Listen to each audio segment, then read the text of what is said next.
Salut tout le monde, cette petite vidéo c'est pour l'introduction de la recherche X qui va sortir dans quelques 3 à 4 semaines peut-être ou 2 mois. On est en début septembre 2019 et je suis là pour vous montrer juste comment la recherche X va remplacer la fonctionnalité de la recherche V, la recherche H. Alors, tout de suite, on a ce tableau ici. Si vous avez remarqué, j'ai mis le NI number au milieu ici et j'ai mis le employee number à la colonne E. On va agrandir un peu. Donc, on va se baser sur ça. Si vous avez remarqué, c'est pas par ordre alphabétique. J'ai fait exprès, c'est pour vous montrer que la recherche X, elle peut elle n'a pas besoin de l'ordre et puis elle peut rechercher de haut en bas et de bas en haut. Donc c'est ce qu'on va voir tout de suite là. Mais ici on a le first name, nom et prénom là. Je vais ajouter le full name ici rapidement. Alors je vais insérer une colonne. Alors, je vais appeler ça full name.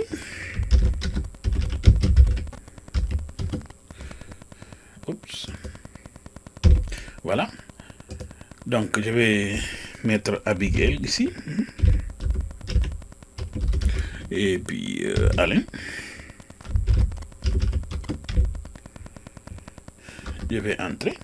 Je vais aller au deuxième. Je vais encore taper Abigail. Je vois que, comment on appelle ça, le remplissage instantanément ne s'est pas mis en marche. Alors je l'active. Hein.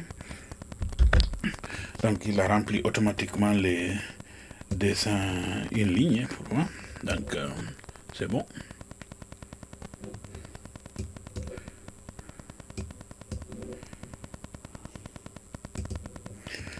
Donc, on va passer à l'acte.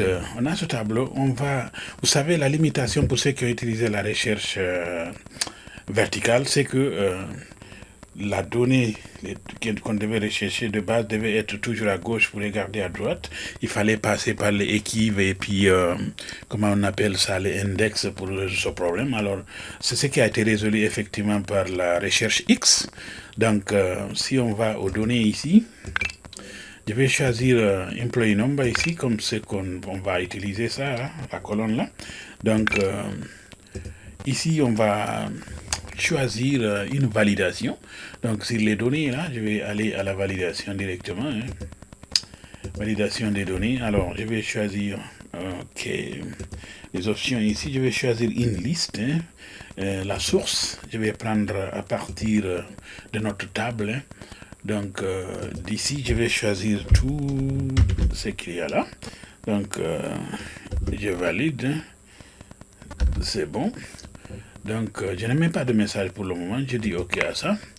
Donc, si vous avez remarqué, ici, maintenant, tout est bon. Là. Donc, on va colorer pour juste nous dire que c'est ici on va faire nos sélections. Hein. Donc, c'est ici on va faire nos sélections. Donc, si on sélectionne un numéro d'emploi ici, on devrait retourner toutes les autres colonnes de notre table. Et c'est là que ça force, que c'est fort, parce que non seulement il est au milieu, mais il peut regarder sur toute la ligne, sur toutes les colonnes, et puis que ce soit à droite ou à gauche, c'est ce qu'on va faire. Alors, si vous êtes un insider, vous avez déjà ces fonctions-là. Si vous ne l'avez pas, vous pouvez regarder et puis vous l'aurez dans quelques semaines. Donc, si on met égal à recherche, vous avez vu la recherche X ici est déjà là pour moi. Donc, la valeur cherchée, c'est celle qu'on sélectionne d'ici, bien sûr. Et on peut la marquer absolue. Hein. Et puis, le tableau de recherche où se trouve cette colonne-là. La colonne, c'est toujours la même qu'on a juste sélectionné tout de suite. Donc, on va choisir Employee Number.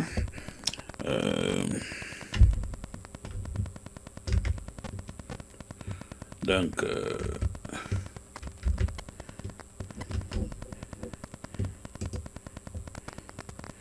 si je choisis ça, je vais faire F4 ici. Hein. Donc,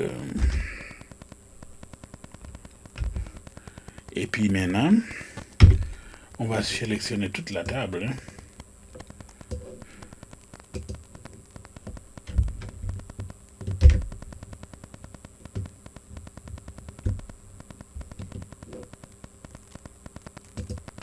Donc je vais choisir F4 aussi ici.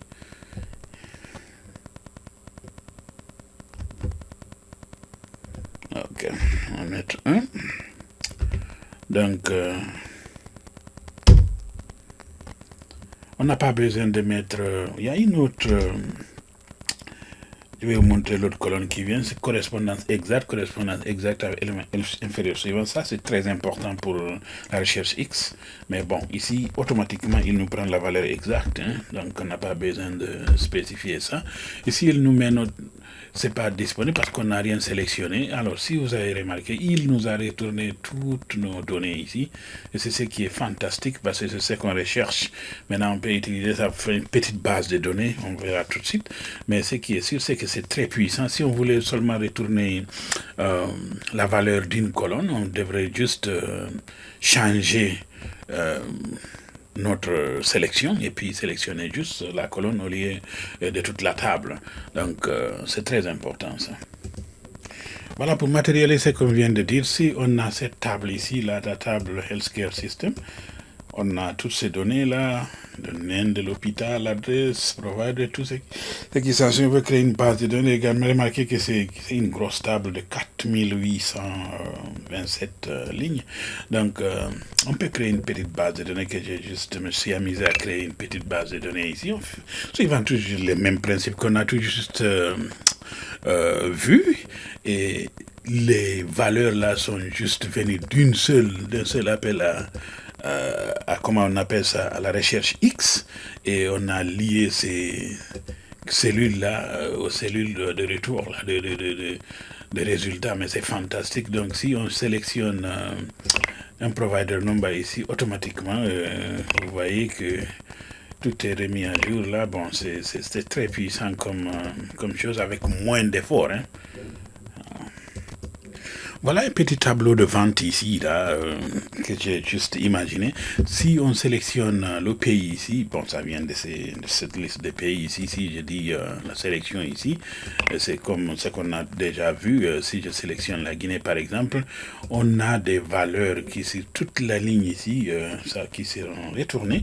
Alors, tout de suite, je vous montre que c'est ça. Donc, vous voyez, cette valeur est automatiquement, toute la ligne est retournée ici, comme d'habitude, comme ce qu'on a vu tout de suite. Mais ce que je voulais montrer ici, c'est qu'on peut aussi sélectionner une partie. Par exemple, si on veut de juin à octobre, retourner juste cette partie-là. Si j'ai la couleur comme ça, et puis je dis tout de suite juin à octobre. Quand je viens ici, vous voyez que j'ai fait juste deux recherches. Je me suis limité premièrement au mois de juin ici, ensuite jusqu'au mois d'octobre. Si je vous montre le retour de ça, c'est que vous allez tout juste voir que c'est le même tableau qu'on vient d'obtenir ici. Fantastique, non? Alors pour terminer, je voulais juste montrer que une recherche dans une recherche n'est autre chose que le remplacement de index qu'on avait auparavant. Donc c'est ce qui est aussi très puissant. Et il faut retenir aussi qu'avec cette force, on n'a plus besoin de la recherche horizontale. Si vous utilisez le même principe, vous allez voir que ce n'est plus nécessaire. Alors je vais rapidement voir si j'ai du temps pour ça. Alors, ce tableau que vous voyez ici se prête à la recherche horizontale qu'on avait. Il fallait juste avoir aussi le dessus. Mais maintenant, nous allons partir de la quantité. Donc, si on veut savoir l'élément qui a pour quantité 367, par exemple, si je tape 367 ici, hein, vous allez voir qu'on a le 1065, 1065 et puis 57 compris. Et fantastique, non? C'est-à-dire qu'il a parti d'en bas puis il a regardé dans l'autre sens. C'est ce qui rend la recherche X encore très puissante. Donc, ce que je voulais vous montrer aujourd'hui. Passez une bonne journée. Je vais donner des détails plus dans les vidéos qui suivent. Merci.